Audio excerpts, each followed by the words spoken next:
साथियों, जय मूलनिवासी। आज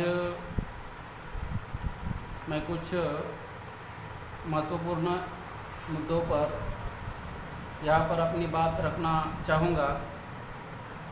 खास करके दो मुद्दों पर मैं यहाँ पर अपनी बात रखना चाहूँगा। एक है जो डेमोक्रेसी का महत्वपूर्ण जो बिंदु है, जिसको अब्राहम लिंकन के द्वारा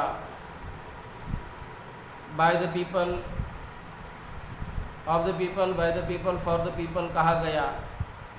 लोगों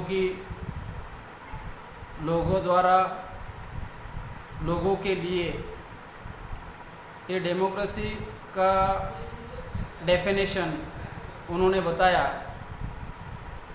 तो इस रेफरेंस में मैं बाबा साहब डॉक्टर अम्बेडकर इन्होंने what Congress and Gandhi have done to the untouchable इस बुक में जो रेफरेंस दिया हुआ है, और 1931 में जो राउंड टेबल कॉन्फ्रेंस है, उस रेफरेंस में जो चर्चा हुई है, उसका महत्वपूर्ण बिंदु मैं यहाँ पर आज आपके सामने रखना चाहूँगा।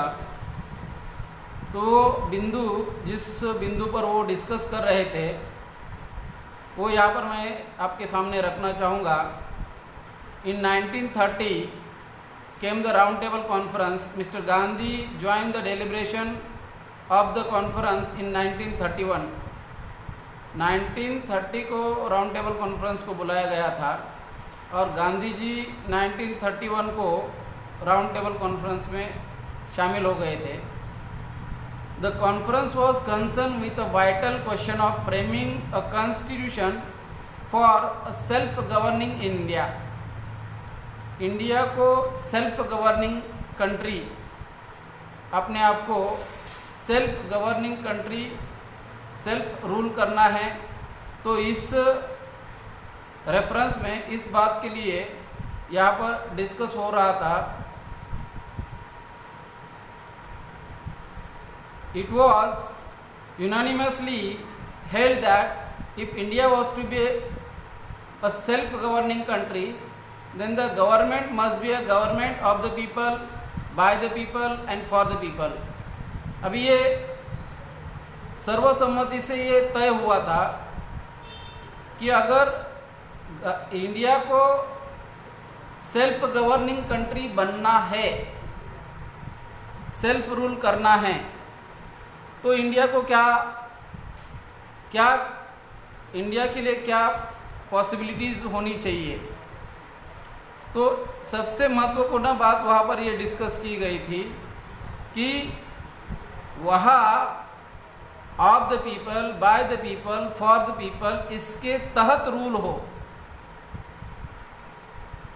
लोगों के द्वारा, लोगों के लिए गवर्नमेंट हो, सरकारें हो।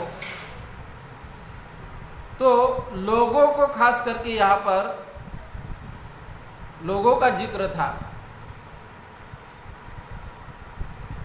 Everybody agreed that only when a government is in a real sense of government by the people, that it could be a government of the people and for the people.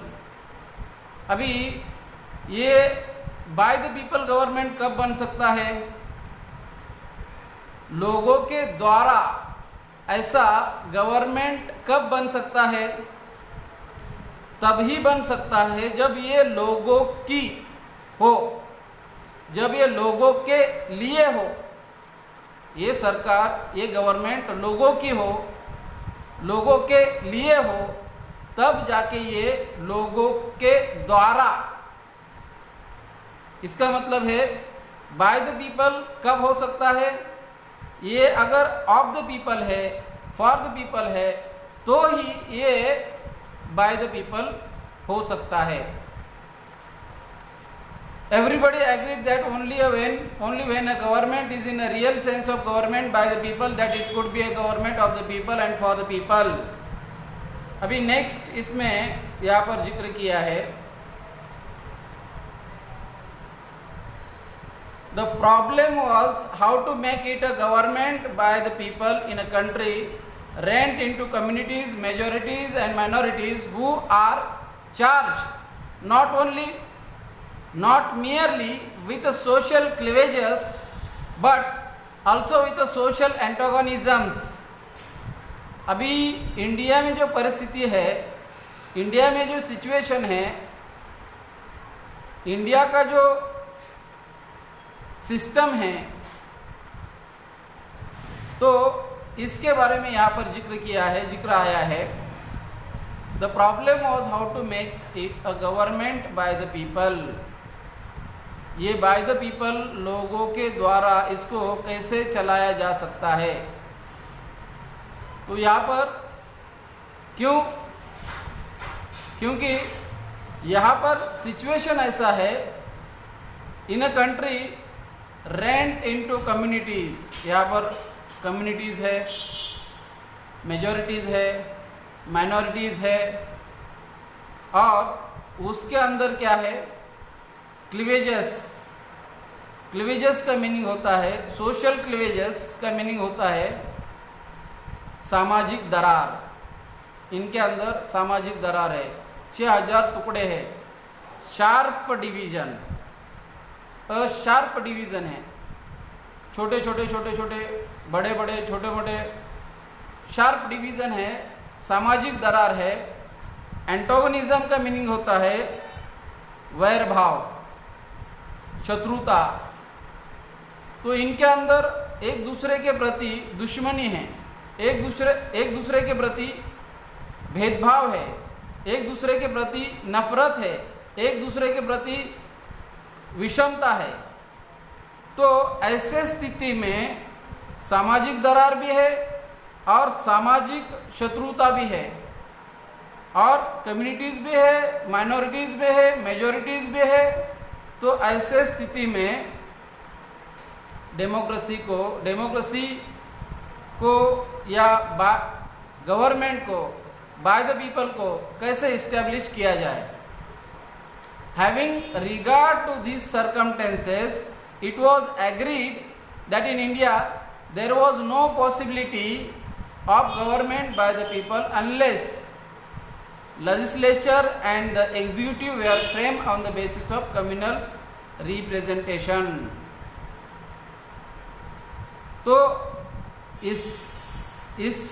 ये देखने के बाद ये तय हुआ कि ये सिचुएशन हमारे सामने है, सामाजिक दरार है, वैर भाव है, शत्रुता है, विषमता है. इसको देखने के बाद ये तय हुआ कि अगर हमें लोगों के द्वारा बाय द पीपल गवर्नमेंट को इस्टेब्लिश करना है तो हमें क्या करना होगा. Having regard to these circumstances, it was agreed that in India there was no possibility of government by the people. इसका पॉसिबिलिटी नहीं है, by the people का पॉसिबिलिटी नहीं है. इसलिए ये तय हुआ by the people unless legislature and executive were framed on the basis of communal representation. Communal representation की आवश्यकता वहाँ पर महसूस हुई. तो ये सारा मामला है कॉन्स्टिट्यूशन बनने के पहले का. कम्युनल रिप्रेजेंटेशन, प्रतिनिधित्व, रिप्रेजेंटेशन, रियल रिप्रेजेंटेशन.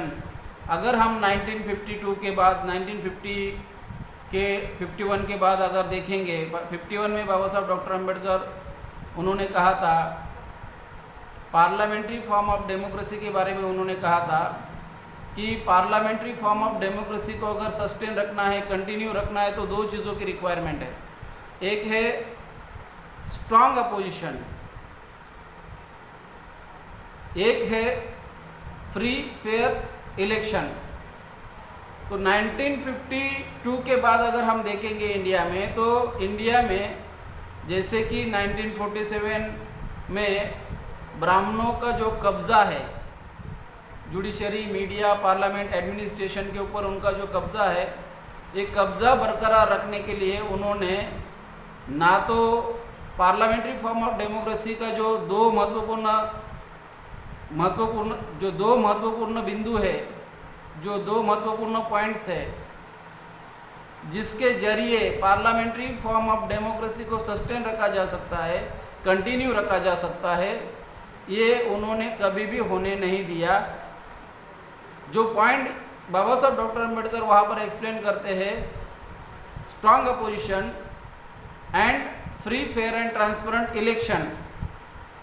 तो 1952 के बाद इंडिया में क्या हुआ, money mafia, media and electronic voting machine का मिसयूज करते करते उन्होंने पॉलिटिकल कंट्रोल, पॉलिटिकल कब्जा बनाए रखा हुआ है।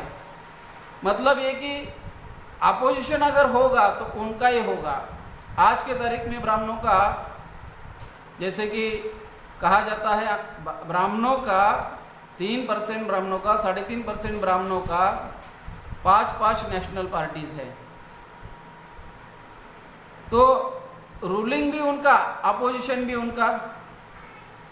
तो पार्लियामेंट्री फॉर्म ऑफ डेमोक्रेसी को सस्टेन रखने के लिए, कंटिन्यू रखने के लिए दो चीज़ों की रिक्वायरमेंट है, और वो दो चीज़ों में एक है स्ट्रांग अपोजिशन एंड एक है free fair and transparent election.